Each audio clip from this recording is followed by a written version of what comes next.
Après les MOX, les CMR et les PE, l'industrie cosmétique fait face à un nouvel acronyme dont nous n'avons pas fini d'entendre parler. Il s'agit des PFAS. Que signifie cet acronyme? Quels sont les projets de règlement en cours? Cosmed vous dit tout. On appelle PFAS les substances per- et polyfluoroalkylées. Plus précisément, d'un point de vue chimique, on parle de toute substance comportant au moins un groupe méthylperfluoré ou un groupe méthylène perfluoré. Sont concernées les substances dont le nom INCI contient perfluoro, mais pas que, puisque dans cette famille très large de plus de 4000 composés chimiques, ces substances sont très souvent dépourvues de nom INCI et de numéro CAS, ce qui rend complexe leur identification. Et la difficulté actuelle est qu'il n'existe pas à ce jour ni de liste exhaustive ni de liste officielle des substances dites PFAS.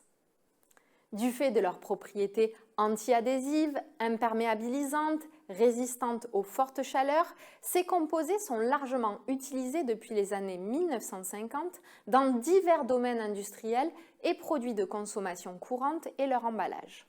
En cosmétique, les PFAS sont utilisés en tant qu'émulsifiants, agents antistatiques, stabilisants, surfactants, agents filmogènes ou agents viscosants. Mais quels sont les problèmes ? Étant extrêmement stables et persistants, les PFAS sont qualifiés de polluants éternels, car les liaisons carbone-fluor très stables en font des composés chimiques très peu dégradables une fois dans l'environnement.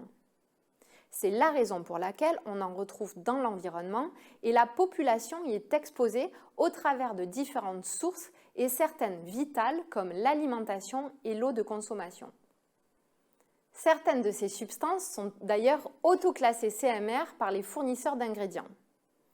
Les PFAS sont réglementés mondialement au travers de la Convention de Stockholm.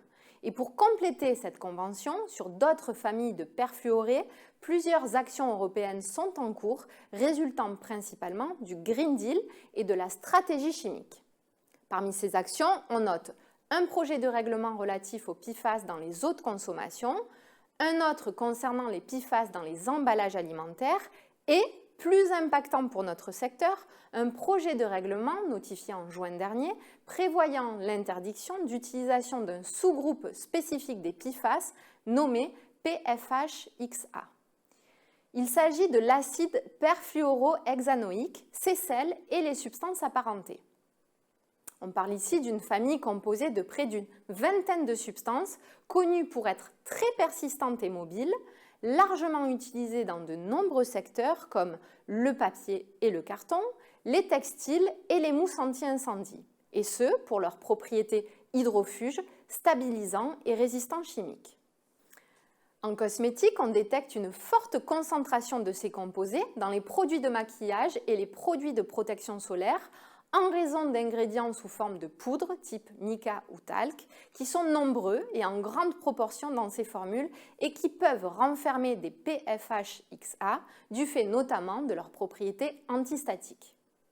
La liste des réglementations émergentes encadrant les PFAS ne s'arrête pas là, puisque le secteur cosmétique est principalement concerné par le projet de restriction de l'ECA sur les PFAS qui, publié en février 2023, sera prochainement discuté au niveau de la Commission européenne. Pourquoi ce projet impacte-t-il notre secteur? Car il se présente comme une modification de l'annexe 17 de REACH et vise donc les emballages, les substances et les mélanges. À l'international aussi, la réglementation des PFAS se dessine. Catherine Apollinario, chargée d'affaires réglementaires chez Cosmed, nous en dit plus. À l'international, ce sont clairement les USA qui ont une longueur d'avance. Déjà, du côté de la définition. Ici, on parle de substances qui ont été ajoutées intentionnellement. Donc les traces de substances sont toujours tolérées.